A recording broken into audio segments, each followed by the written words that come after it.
The FBI is celebrating 50 years of the SWAT team this year. The Special Weapons and Tactics Team is a group of selected agents trained to handle crisis situations. And the Norfolk FBI SWAT team is made up of about a dozen members who work to keep Hampton Roads safe. 10 on your side's Amy Avery shows us the history behind the shield. Target! Specialized training to take on whatever or whoever comes their way. And everybody thinks flashbangs and running through the house, all that kind of stuff, but it's really not anymore. You've got to be able to problem solve. Jason Grabarczyk was in the Marine Corps, then tried out for the FBI SWAT team in 2004.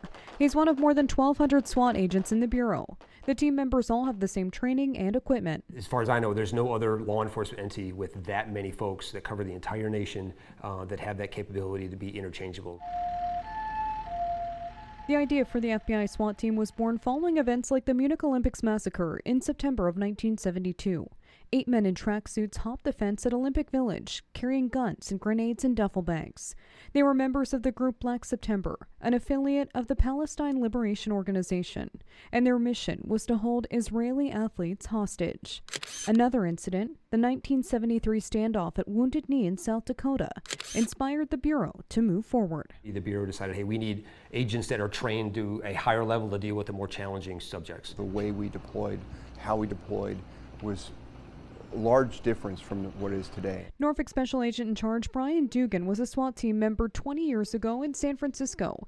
He says as leadership, they have to be very decisive for when to deploy SWAT and when not to. The threat to law enforcement, the threats we're seeing are increasing greater and greater. We have more and more people that are armed with rifles than we used to when I first started. That's why the use of technology like drones is key. We will leverage all of that technology to make sure that we are not putting agents in harm's way. SWAT team members come from all different backgrounds and walks of life. Some are engineers or lawyers, others are former military or law enforcement.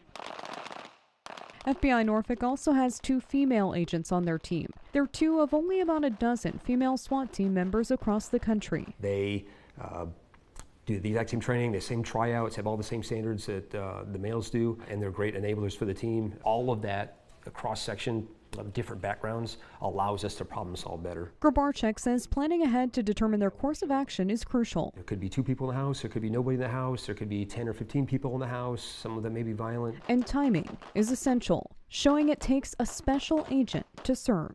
One of the mantras on our team is when that door pops open, you've got to be able to deal with whoever's there. So if that's grandma holding the toddler, treat grandma with that toddler like you would want your grandma treated.